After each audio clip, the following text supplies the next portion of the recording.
So, what is this shamanic stuff? What is shamanism and the whole kind of malarkey around it?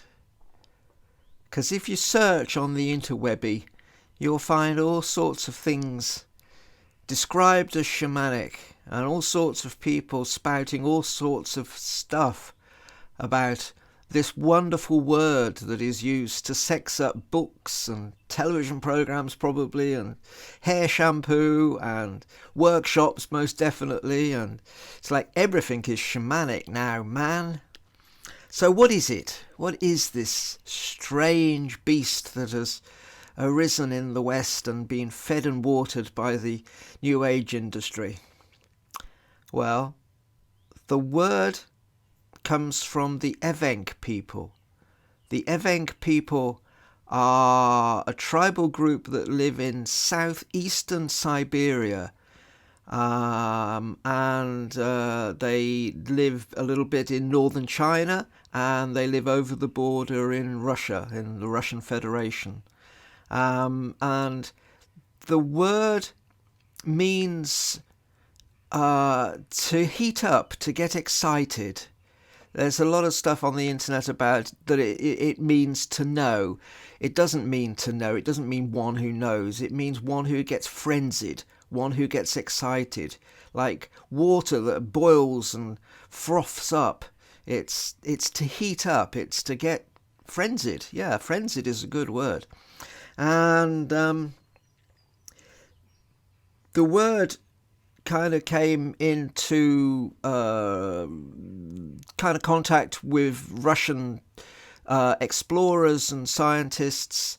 Well, there's some reference to it going back, the first sort of contact with the word going back to the 13th or 14th century, but mostly it seems to have been the late 17th, 18th century. And then from Russian literature, it went to France because there was a lot of connection between Russia and France at that time. And from France, it became quite popular, and then it kind of crossed the channel into Britain. And then from Britain, it kind of spread out into the rest of the world, really at the tail end of the 19th century and the early part of the 20th century. And that's where our word shamanism comes from. The Evenk word is shaman, and it's a male word. Shamanism or shaman is a male word. The word for a woman shaman is udigan, and udigan is a word that's found across lots of different tribal groups, but shaman is just found in the Evenk and the Manchu people. Other tribal groups have different words for it. Now, linguists say because the word Udigan is found in a much bigger area, that makes it a much older word. And so it seems like very, very likely, I think with almost complete certainty, in fact, that the first shamans were women. And there's also some interesting stuff. If you look at traditional male shamans' costumes, you'll find that they're actually often kind of adaptations of women's dress, like aprons and various other things. And so it feels like, or seems like, from the evidence, that the women were the first shamans and that the men kind of came late to the party and tried to copy them and even dressed up a little bit like women to kind of try and steal some of their power. So that's kind of where the word comes from. Now, what a shaman is somebody who goes into trance. And when they're in trance, they do one of two things. Probably they do both of the two things. The first is that they go on a spirit flight. Their spirit leaves their body and they go out into the lands where the spirits live, the spirit worlds. In classical cosmology, that would be the upper world, the middle world, which is parallel to this one, and the lower world. Cosmologies vary a little bit, and it's not as clean and tidy as those three layers, but that's the kind of general layer cake that people teach nowadays. So that's the one thing they do. They go into trance and their spirits fly out. Second thing they do is they go into trance, and their helper spirits come in and they talk through the shaman and they act through the shaman. If there's no trance involved, it's not shamanism. So, okay, let's define that a little bit more. As I've said in other videos, I work with the Native American sacred pipe, the Chanupa. I'm a pipe carrier in that tradition. So I'm holding the pipe and I'm doing all the ceremony and whatever, and I'm praying to the sacred powers. I'm praying to the spirits. That isn't actually shamanism because I'm not in trance and the spirits are not coming through me, and I'm not going to go and see them. I always think of the difference between animism and shamanism as a bit like an animist picks up the phone and they talk to the spirits, and a shaman goes and visits them. And that's a real important distinction, because one of the other popular myths is that the root of all religions is shamanism, and that just simply isn't the case. You can make a good argument that the root of all religions is animism, but it's definitely not shamanism. Animism is the understanding that everything is alive. Yeah, I'm alive. So is this coffee cup. So is my drum over here. So is the walls of the room that I'm sitting in. So are all the trees, quite obviously, outside that I look at when I look out of the window, but so are the stones underneath those trees and the clouds that go above the trees. Everything is alive. Everything has a spirit. That's animism. Anima, the spirit of everything. So, and that's part of shamanism too. In shamanism, everything is considered to be alive, but you don't necessarily go and gambol with those spirits in an animistic culture. So another kind of rule of thumb is that all shamanic cultures are animistic, but not all animistic cultures are shamanic. So the roots of all religion is animism, because that's really ancient.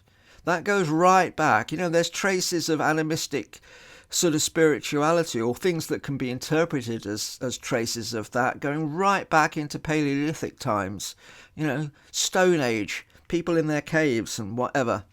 But shamanism, shamanologists, people who really study shamanism, they estimate that shamanism arose relatively quite late, about 10 to 15,000 years ago. And it emerged gradually out of the pre-existing animistic traditions that were already there and that had been going on for tens of thousands of years. So it wasn't like one day there was no shamans and then the next day there was shamans. You have lots of myths saying kind of like the first shaman figure. Well, the first shaman figure didn't just materialize because it gradually evolved out of those animistic practices. And I often see things on Facebook and other things about, well, who empowered the first shaman then? Or how did the first shaman kind of become, you know? Again, it's the same thing. It gradually evolved. Just as shamanism has evolved in the last 10 to 15,000 years, and we don't practice the same now as we did then. Shamanism evolved out of that pre-existing animistic tradition. It's been a gradual thing. So shamanologists say that shamanism probably arose in the Mongolian area around 10 to 15,000 years ago.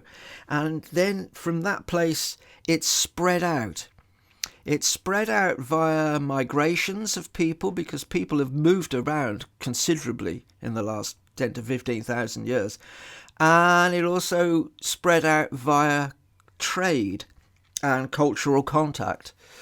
So when you look at the Americas, now it's well-established fact that the people of the Americas, for the main part at least, travelled across the land bridge between Siberia and Alaska when the sea levels were lower.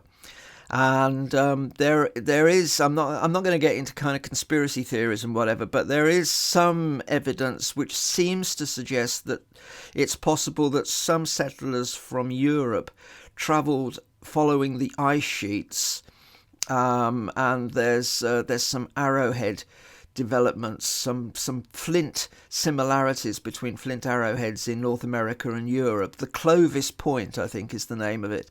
It's not an area I know a lot about. So it does seem like there was some very, very early contact between North America and Europe. But for the main part, and DNA tests have proved it, Native Americans come from the kind of Mongolian area around the Altai Mountains. But the early peoples into America left Mongolia before shamanism had actually developed there. So when they travelled and they went across the Bering Straits and down into America, they carried with them the pre-existing animism, but they couldn't bring with them shamanism. And that is why, in a way, a general rule of thumb is that there is no shamanism in the Americas. Now, that's a very broad, sweeping statement, and I'll unpack it a little bit. Yes, there's shamanism in the Amazon. Of course there is. But the theory is that it evolved completely separately, because the people who arrived in the Amazon, bringing with them the animism that they had carried, came into contact with the psychoactive plants, and that developed a whole new strain of shamanism. So it's quite distinctly separate from the Mongolian. You know, the Amazon stuff is really separate to that. And people also go on about Celtic shamanism nowadays. That's a very new agey thing. The Celts, there's no evidence whatsoever that the Celts practice shamanism. Shamanism didn't really come into Europe at all, with the exceptions of Hungary. And there was an influx of people from Central Asia, and they brought shamanism with them. And also in northern Finland, in the Sami people. And I think it's easy to, although they have different language, it's fairly easy to picture the Sami as being the furthest western extreme edge of Siberia. So it's like just across the border relatively, you still would have had shamans in the Siberian group, but that's the nearest they kind of came into Europe. So you've got shamanism right in the top of Finland and that kind of area, and you've got shamanism in Hungary, but you haven't really got shamanism in the rest of Europe. You have got it in, certainly in China, certainly down into Central Asia and down into Tibet and Nepal, and there seems to be some shamanic stuff in northern India, in Rajasthan and places like that. Certainly you get it in Southeast Asia, sort of Vietnam and Laos and Cambodia, and there seems to be elements of it too that went out from that sort of area and into Polynesia. Again, when the people left, they tended to leave when shamanism wasn't very well formed, because it was a long time ago. So a lot of it is not quite as developed as the shamanism that you get around in Mongolia and Siberia, but there are definite elements of it in those cultures.